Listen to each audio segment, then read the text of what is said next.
예배 자리에 부르신 하나님께서 우리를 새롭게 하시고 오늘도 새 힘 주실 줄 믿습니다.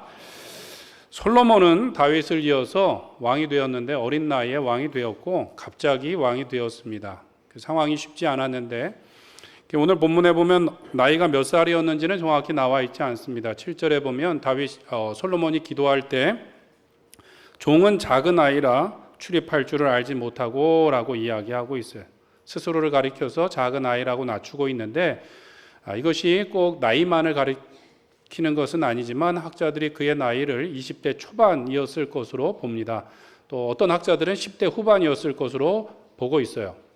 왕이라는 큰 자리를 맡기에는 조금 연소함이 있었을 수 있죠. 왜냐? 그의 아버지 다윗은 산전수전을 다 겪고 30살에 왕이 되었어요.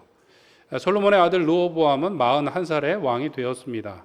그러니까 솔로몬은 조금 일찍 왕이 되었고 다른 사람들이 보기에도 조금 약해 보였을 수 있습니다. 또 한 가지 문제는 누구의 자녀인가? 밧세바의 자녀였어요. 다윗이 범죄함으로 밧세바에게서 낳은 아들이었기 때문에 적통이 아니라고 생각하는 사람이 있었을 수 있습니다. 그 사실을 간접적으로 보여주는 예가 우리가 읽은 본문 앞에 나오는 아도니아의 반란 사건입니다. 다윗이 노새에서 몸을 가둔기 힘들고 침상에서 지내게 되었을 때 핫깃의 아들 아도니아가 스스로 높여 왕이 되고자 했습니다. 파티를 열고 군대를 모집하고 자기가 왕이 되려고 했어요. 그런데 진짜 문제는 아도니아가 아니라 그 배후에 동조했던 사람들입니다. 누가 같이 있었는가? 군대 장관 요압이 있었고 제사장 아비아달이 있었습니다. 제사장 아비아달은 어떤 사람인가? 사울이 노베 모든 제사장을 학살할 때 홀로 살아남아서 다윗에게 갔던 사람이고 이 법궤를 옮길 때도 다윗과 함께 했고 또 압살롬이 다윗을 반역했을 때에도 다윗 편에 끝까지 있었던 제사장입니다. 군대 장관 요압은 어떻습니까? 다윗의 조카였어요. 그리고 여러 가지 전투를 함께 했던 전우일 뿐만 아니라 여부수 족속을 무찌르고 예루살렘 성을 차지하는 데 혁혁한 공을 세워서 군대 장관이 됐습니다. 요압은 이전에 압살롬의 반란도 진압했을 뿐만 아니라 다윗이 교만해서 인구조사를 할 때에도 그것을 하지 말라고 말렸던 사람이에요. 그런데 이렇게 다윗 편에 있었던 아비아달과 요압이 누구를 신뢰하지 않았던 거예요? 솔로몬이 아니라 아도니아를 밀고 있었다라는 것이죠. 이 사실을 알고 밧세바와 제사장 사독이 급하게 솔로몬을 기온으로 불러서 그곳에서 기름을 붓고 왕으로 세우게 됩니다. 준비하지 않았는데 갑자기 왕이 된 거예요. 아도니아가 그 소식을 듣고 그의 무리가 흩어졌습니다. 성전의 뿔을 잡고 그가 생명을 구걸하기 시작했어요. 그래서 조용히 있으면 괜찮은데 조금 지나고 나니까 이 아도니아가 무슨 이야기를 하냐 하면 아버지 다윗의 후처였던 아비삭을 자기에게 달라고 이야기합니다. 또 다른 반역을 저지르는 것이죠. 결국 아도니아는 처형을 당하게 되고 아비아달 제사장도 추방당하게 되고 요압 장군도 죽게 됩니다. 대단한 이 반란 사건이 진압되면서 이 솔로몬이 왕 위에 올랐다라는 것이죠. 물론 대적들은 다 처리가 되었지만 그 상처는 후유증은 오래 갈 수 있는 것이죠. 연소한 나이에 왕이 되어서 그 일들을 감당해야 되는데 솔로몬은 그 일들을 앞두고 어떻게 했는가? 하나님을 붙잡게 됩니다. 오늘 본문에 보면 기드온에 가서 1000번제를 드리게 되죠. 왜 기드온이었는가? 그곳에 성막이 있고 놋제단이 있었기 때문에 그곳에서 제사를 지내게 됩니다. 하나님 앞에 특별한 제사를 예배를 드리는 사람이었다라는 거예요. 세상을 변화시키는 능력은 예배에 있습니다. 솔로몬은 예배자였어요. 그리고 그 다음에 무엇을 합니까? 기도자가 되었죠. 1000번제를 드리고 그 밤에 하나님께서 솔로몬을 찾아와서 무엇을 줄까라고 물으셨습니다. 솔로몬은 자기를 하나님 앞에서 낮추며 하나님, 저는 작은 아이입니다. 이 수많은 백성을 어떻게 재판하며 그들을 인도할 수 있겠습니까? 저에게 듣는 마음을 주세요. 지혜로운 마음을 주시옵소서라고 구하게 됩니다. 하나님께서는 그가 자기를 위하여 장수와 부와 힘을 구하지 않고 백성들을 위해서 지혜를 구한 것이 기쁘게 보셨습니다. 그리고 그가 구하지 않은 부귀와 영화도 그에게 허락하셨던 것을 보게 됩니다. 솔로몬은 갑자기 어린 나이에 무거운 짐을 지게 되었는데 그 일들 가운데 무엇을 구하며 나갔습니까? 하나님 앞에 지혜를 구하며 나가므로 그에게 맡겨진 사명을 잘 감당할 수 있었을 뿐만 아니라 많은 사람을 섬기는 자리에 설 수 있었고, 어려운 시기였지만 오히려 솔로몬은 기도하며 나감으로 세상에서 가장 지혜로운 왕이라는 칭호를 얻으며 하나님께 영광 돌리고 이스라엘이 가장 부강한 시대를 살 수 있는 왕이 되었다라는 것입니다. 그 비결이 무엇이라고요? 기도였고 지혜를 구하는 기도였습니다. 연말이 되면 제가 성도님들께 전화를 드리면 연말에는 이상하게 전화를 잘 안 받으세요. 왜냐하면 혹시라도 뭔가 봉사의 자리를 부탁할까 봐 전화를 잘 안 받으십니다. 통화가 어렵게 돼갖고 부탁을 드리면 뭐라 그러시냐 하면 죄송합니다 목사님, 저는 은사가 없어서 그 일을 맡을 수가 없어요, 이렇게 말씀하시는데 큰 착각을 하시는 거예요. 은사는 우리가 태어날 때 가지고 나오는 것이 아니라 은사는 누가 주시는 것입니까?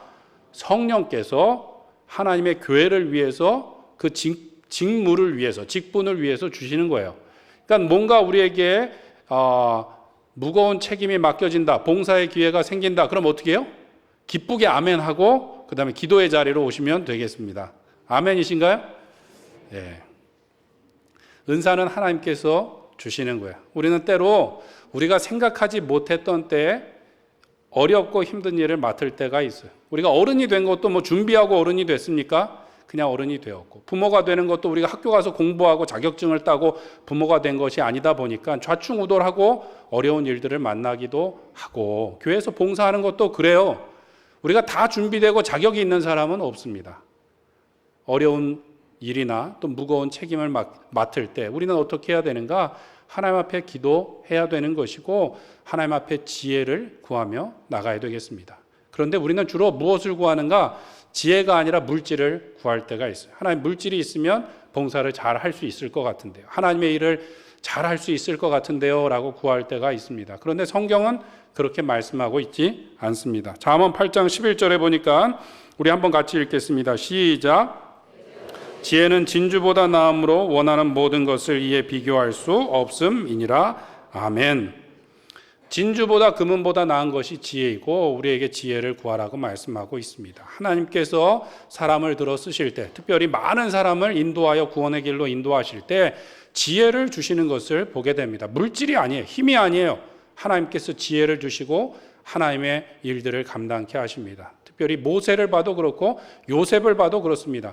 창세기 41장에 보면 요셉이 얼마나 지혜가 있었는가. 바로 왕이 요셉을 바라보면서 모든 신하들에게 하나님의 영에 감동되어 이와 같이 지혜와 명철이 뛰어난 사람을 내가 본 일이 없다라고 이야기해요. 그 당시는 애굽이, 이집트가 가장 강성할 때인데 그 대제국 안에서도 요셉과 같이 지혜롭고 명철한 사람을 본 일이 없다고 이야기하는 것이죠. 그 지혜를 누가 주셨습니까? 하나님께서 주셨던 것이죠. 바벨론의 포로가 되어갔던 다니엘도 그렇습니다. 제국이 바뀌고 왕들이 바뀌어도 다니엘은 항상 총리에 있었어요. 왜 그랬습니까? 그의 지혜를 따라갈 사람이 없었기 때문에 그랬고, 하나님께서 이방 왕이 다스리는 가운데도 하나님이 왕이심을 다니엘을 통하여 드러내 보여주셨다라는 것이죠. 신약으로 넘어와서 하나님께서 사람을 세우실 때에도 지혜가 중요합니다. 사도행전 6장 3절에 보면 형제들아 너희 가운데 성령과 무엇이 충만하여? 지혜가 충만하여 칭찬받는 사람 7을 택하라. 우리가 이 일을 그들에게 맡기고 라고 말씀하고 있어요. 7 집사님을 택하는데 무엇이 충만한 사람? 성령과 지혜가 충만하여 칭찬받는 사람이다 라고 말씀하고 있어요. 지혜는 하나님을 경외하는 것이고 하나님의 말씀대로 행하는 것인데, 성령이 충만하고 지혜가 충만하여 칭찬받는 사람을 택하라고 말씀하는 것이죠. 우리는 무엇보다도 하나님께서 주신 사명을 잘 감당하고 가정을 잘 섬기고 교회를 섬겨 나가기 위해서 지혜를 구하며 나가야 되겠습니다. 할 수 없습니다가 아니라 지혜를 구하며 나감으로 주님께서 맡겨주신 그 기업을 더욱더 풍성하게 해나가시는 우리 모든 성도님들 되시길 간절히 축원합니다.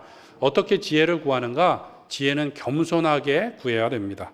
솔로몬은 자기를 위하여 장수와 부와 힘을 구하지 않고 지혜를 구했어요. 왜 지혜를 구했을까요? 자신에게 지혜가 없다는 걸 아는 지혜가 있었기 때문에 그렇습니다. 지혜가 없다는 것을 아는 지혜가 있었기 때문에 지혜를 구한 거예요. 그 말은 겸손했기 때문입니다. 서양에 내려오는 말 중에 이런 말이 있습니다. 자기가 알고 있다고 생각하는 것은 절대로 배울 수 없다. 자기가 알고 있다고 생각하는 것은 절대로 배울 수가 없대요. 너무 당연한 얘기 같아서 뭔 말인가 싶으시죠? 내가 알고 있다고 생각하는 사람, 교만한 사람은 배울 수 있다 없다? 배울 수 없고, 발전할 수 있다 없다? 없다. 그래서 뛰어나게 성공한 분들을 보면 아주 높은 자리에 있음에도 끊임없이 배우십니다. 학교 가서 배우는 게 아니에요. 가장 작고 낮은 사람에게도 배우고 적고 자신을 고쳐나가는 것을 봅니다. 그런데 변화가 없이 늘 핑계하고 원망하는 사람은 전혀 배우려고 하지 않는 거예요. 왜요?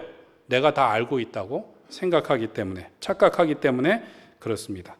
솔로몬은 왕이 되었어요. 왕이 되어서 내 맘대로 할 수 있다라고 생각한 것이 아니라 하나님 앞에 자기를 낮추는데 종은 작은 아이다 라고 말해요.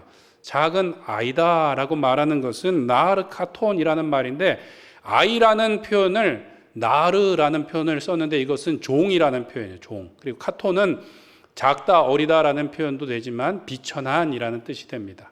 하나님 앞에 자기를 뭐라고 말합니까? 비천한 종입니다 라고 말해요. 왕이 되었는데 조금 어깨에 힘이 들어갈 만한데 하나님 앞에 나는 작은 종이고 비천한 종이라 출입할 줄도 모릅니다. 들어가고 나오는 것도 모릅니다. 이게 뭐냐면 관용적인 표현으로 무언가를 맡을 자격도 능력도 없습니다 라고 고백을 한 것이죠. 그래서 창조주 하나님, 진리의 하나님 앞에 예배하고 기도함으로 지혜를 구했다라는 것입니다. 잠언에서 솔로몬은 지혜를 무엇이라고 말합니까? 우리 잠언 1장 7절 같이 읽겠습니다. 시작. 여호와를 경외하는 것이 지식의 근본이거늘 미련한 자는 지혜와 훈계를 멸시하느니라. 아멘. 솔로몬은 지식이 무엇인가? 하나님을 경외하는 것이라고 말씀하고 있습니다. 하나님을 두려워하고 공경함으로 그 말씀을 잘 듣고 순종하는 것이 지혜다라고 말하고 있어요. 그리고 또한 자기에게 주어진 것을 남용하지 않고 누구를 섬기는가? 이웃을 섬기는 것이 지혜라고 생각했습니다. 반면에 미련한 사람은 어떻습니까? 지혜와 훈계를 멸시한다라고 말하고 있어요. 지혜가 옆에 있는데 누군가 훈계를 해서 고쳐주려고 하는데 그것을 멸시한다는 거죠. 왜요? 내가 가장 잘 알고 있기 때문에, 나를 신뢰하기 때문에 하나님의 말씀도 듣지 않고 다른 사람의 말도 듣지 않고 누구 말만 하는 거예요? 자기 말만 하게 되는 것이죠. 이방의 왕들에게 지혜롭다고 평가받았고 바벨론과 페르시아를 지나면서 항상 총리의 자리에 있었던 다니엘은 어떻습니까? 다니엘 1장에 보면 다니엘과 그 친구들이 뜻을 정하여 하나님 앞에 자기를 드립니다. 하나님께서 복을 주시는데 1장 마지막 절에 보면 하나님이 이 네 소년에게 학문을 주시고 모든 서적을 깨닫게 하시고 지혜를 주셨으니 다니엘은 또 모든 환상과 꿈을 깨달아 알더라고 말씀하고 있어요. 하나님을 경외하며 하나님께 자신을 드렸더니 하나님께서 모든 학문을 깨달아 알 수 있도록, 모든 서적을 다 깨달아 알 수 있도록 지혜를 주셨대요. 다니엘에겐 특별히 꿈과 이상을 해석할 수 있는 능력까지 주셨다고 말합니다. 그런데 이 모든 것을 깨우친 다니엘은 위기를 만나고 어려운 일을 만날 때 내가 다 알고 있습니다라고 말하지 않았어요. 무엇을 했는가? 기도 부탁을 하고 자기도 기도를 했어요. 다니엘서 2장에 가면 느부갓네살 왕이 한 꿈을 꾸고선 너무 마음이 심란하니까 그 바벨론에 있었던 모든 박사들과 술사들과 또 점쟁이들을 불러갖고 이 꿈과 꿈의 해석을 맞추라고 말합니다. 만약에 그렇지 않으면 다 지혜자들을 잡아 죽이겠다고 말하죠. 이 방백들과 술사들이 모여서 꿈을 알려주세요. 그러면 해석을 맞추겠습니다. 그랬더니 너희들 나를 거짓으로 속이려고 한다. 당장 그 꿈을 맞추라고, 안 그러면 다 죽이겠다고 협박을 했죠. 시간을 끌다가 왕이 더 화가 나서 모든 지혜자들을 잡아 죽이라고 명령이 떨어집니다.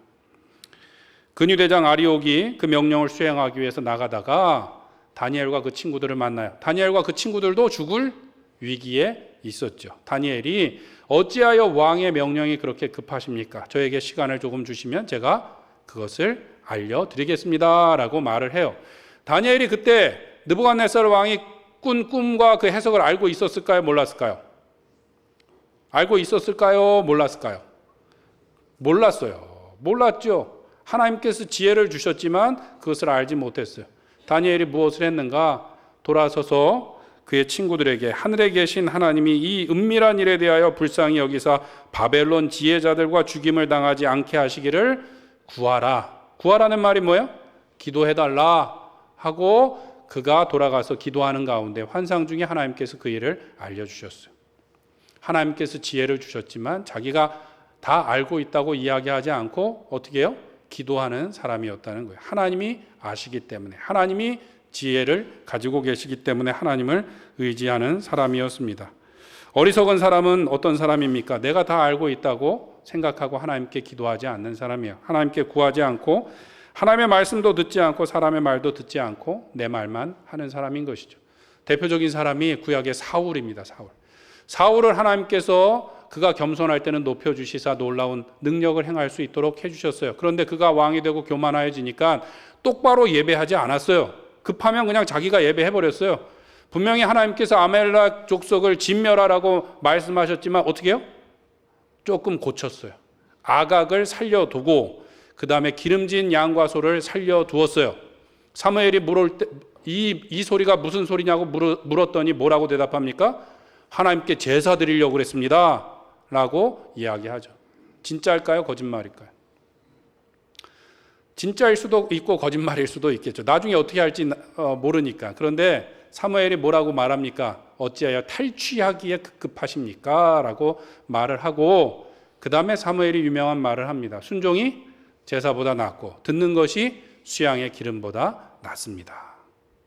순종이 제사보다 낫고 하나님의 말씀을 듣고 순종하는 것이 기름을 드리는 것보다 많은 물질을 드리는 것보다 더 낫습니다 라고 말을 하는 것이죠. 지혜롭다는 것은 하나님을 경외하며 그 말씀에 귀를 기울이고 그 말씀에 순종하는 거예요. 뿐만 아니라 누구의 말이라도 좀 들었어야 됩니까? 사울이? 사무엘의 말이라도 좀 들었어야 되는데 듣지 않았어요. 끝까지 거짓말했습니다.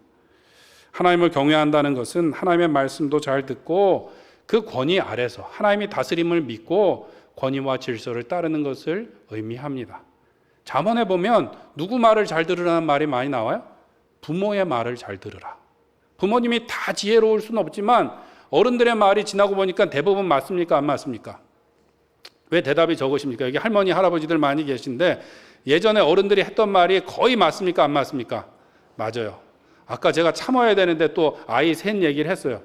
첫째를 낳았을 때 어른들이 둘째 얘기하면 그렇게 마음이 안 좋았었는데 지나고 나니까 제가 그 얘기를 하고 있어요. 지나고 나니까 어른들 말이 맞는 거예요. 선생님의 말이 우리가 어렸을 때는 그렇게 듣기 싫었는데 지나고 나니까 선생님의 말씀이 맞습니까? 안 맞습니까? 맞죠. 병원에 가면 우리가 의사 선생님보다 더 똑똑한 척하지만 의사 선생님의 말이 맞고 목사님의 말이 맞습니까? 안 맞습니까? 예, 대답이 작으시네. 예.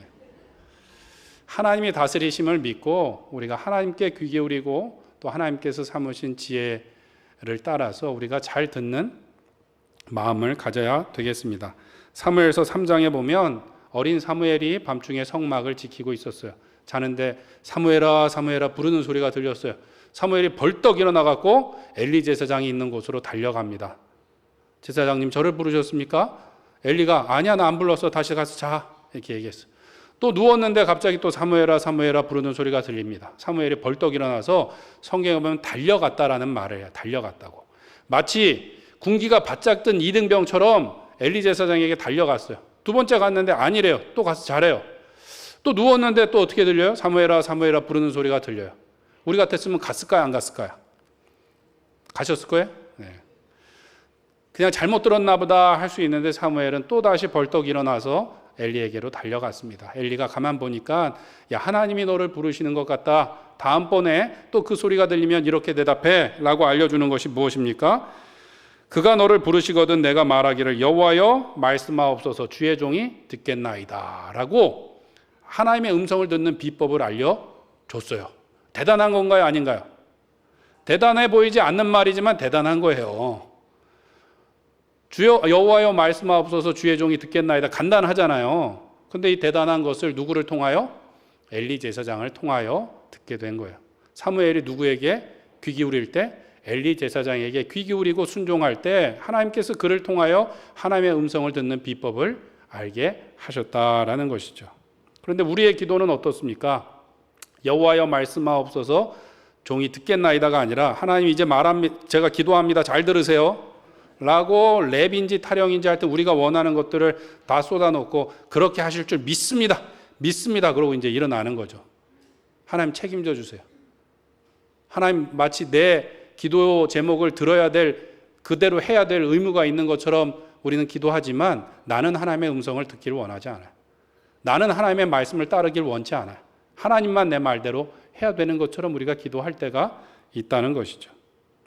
그러다 보니까 교회에서도 기도하기보다는 내 주장을 펼 때가 있어요. 주여 하고 기도하기보다는 내 의견이 맞다고 서로 회의 시간에 언성을 높일 때가 있습니까? 없습니까?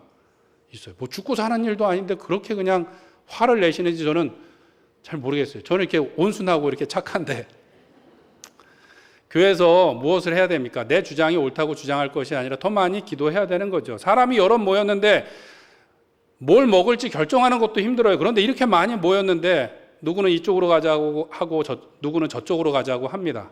내가 옳다고 주장해갖고 되겠습니까? 더 많이 기도해야 되는 것이죠. 신약의 지혜서에서는 그래서 이렇게 말합니다. 야고보서 1장 19절 20절에 내 사랑하는 형제들아 너희가 알지니 사람마다 듣기는 어떻게 하고 속히 하고 말하기는 더디하며 성내기도 더디하라. 사람이 성내는 것이 하나님의 의를 이루지 못함이라고 말씀하고 있어요. 지혜는 뭐예요? 듣기는 속히 하고 말하기는 더디하고 성내기는 더 더디하는 것이 지혜이고 그렇게 할 때 하나님의 의를 이룰 수 있다라고 말씀하고 있습니다. 교회 안에서 성을 내고 하나님의 의를 이루지 못하는 것은 왜 그렇습니까? 첫 번째로 기도하지 않기 때문에 그렇습니다. 두 번째로 왜 그렇습니까? 권위와 질서 아래서 듣지 않고 내 말대로 되기를 바라기 때문에 그렇게 되는 것이죠. 기도하고 순종해야 돼요. 때로는 내가 이해되지 않고 할 수 없을 것 같아도 하나님께서 하실 것을 믿고 순종하며 따라가는 것이 필요합니다. 사랑하는 성도 여러분, 하나님을 경외하는 마음으로 겸손히 하나님께 나와 날마다 들을 수 있는 기도자가 되시기를 간절히 축원합니다. 뿐만 아니라 하나님께서 행하실 것을 믿고 교회 질서 아래서 먼저 듣고 순종함으로 내 말이 아니라 하나님의 말씀이 이루어지기를 기도하는 지혜의 사람, 변화를 이루어내는 지혜로운 기도자들이 되시기를 간절히 축원합니다. 두 번째로 우리는 사랑으로 지혜를 구해야 되겠습니다. 솔로몬의 기도를 들으시고 10절에 보니까 하나님께서 그 마음에 좋으셨다라고 말씀하고 있어요. 11절에 보니까 내가 이것을 구하도다 자기를 위하여 구하지 아니하며 라고 말씀하고 있어요. 무엇이 좋으셨는가? 자기를 위하여 구하지 않고 백성들을 위하여 공의를 위하여 지혜를 구한 것이 하나님 마음에 너무 좋으셨대요. 그래서 내가 구한 지혜뿐만 아니라 내가 부와 영화도 주고 말씀을 따라 율법을 따라 행하면 내 날도 장구하리라. 장수도 줄 것이다 라고 약속하셨다라는 것이죠. 성경은 왜 이렇게 이야기하는가? 성경은 자기 완결적 복이 아니라 상호성 속에서 실행되어지는 복을 이야기합니다. 하나님의 복이라는 것은 그냥 나에게만 주시는 것이 아니라 관계 가운데 서로에게 주시는 복이라는 거예요. 그러니까 우리가 복이 우리에게서 끝나는 것이 아니라 우리를 복의 통로로 부르셨다라고 말씀하는 것이죠. 우리는 복의 통로예요. 복의 통로.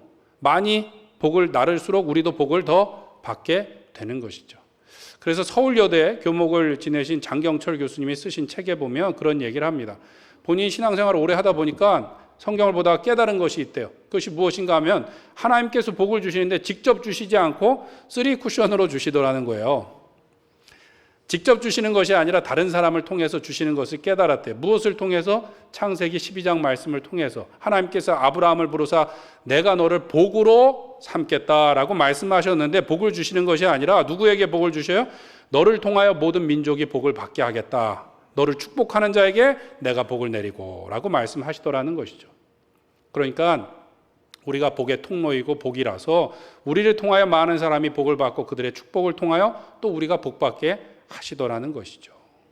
하나님은 우리를 혼자 보내신 것이 아니라 관계 가운데 보내셨고 함께 복받기를 바라십니다. 우리를 축복의 통로로 부르셨어요. 그래서 창세기에 보면 요셉이 애굽의 종으로 팔려갔어요. 보디발의 집에 있었는데 보니까 거기에서 반복되는 말씀이 무엇인가? 하나님께서 요셉으로 인하여 그 집에 복을 주시더라는 거죠. 하나님이 요셉으로 인하여 보디발의 집에 복을 주시더래요. 뭔 이런 경우가 있습니까? 지금 하나님의 꿈을 품고 있었던 소년 요셉이 노예로 팔려왔는데 요셉에게 복을 주셔야 되는데 요셉 때문에 보디발의 집에 복을 주시더라는 거예요. 요셉은 뭐가 됩니까? 그 보디발에게 또 은혜를 입도록 해주시는 거죠. 그가 감옥에 가서도 마찬가지입니다. 그를 통하여 감옥의 모든 일들이 잘 되게 하시고 감옥을 지키던 사람들로 그 요셉에게 복을 주도록 하셨다라는 것입니다. 이러한 중보적인 삶을 우리에게 요구하시는데 그 최고봉은 누구이신가? 예수님과 예수님의 십자가입니다.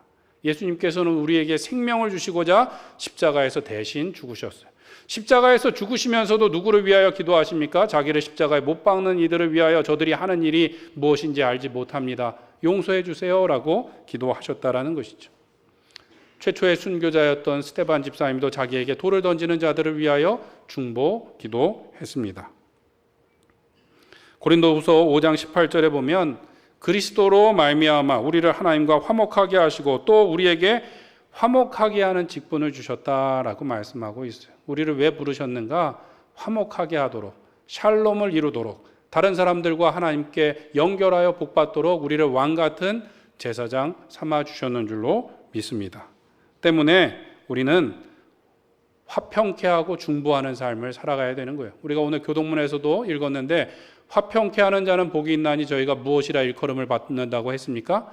하나님의 아들이라, 하나님의 딸이라 일컬음을 받을 것이다 라고 말씀하셨습니다. 우리가 복받기 위해서는 중보하고 축복하고 기도하는 삶을 살아야 되겠습니다.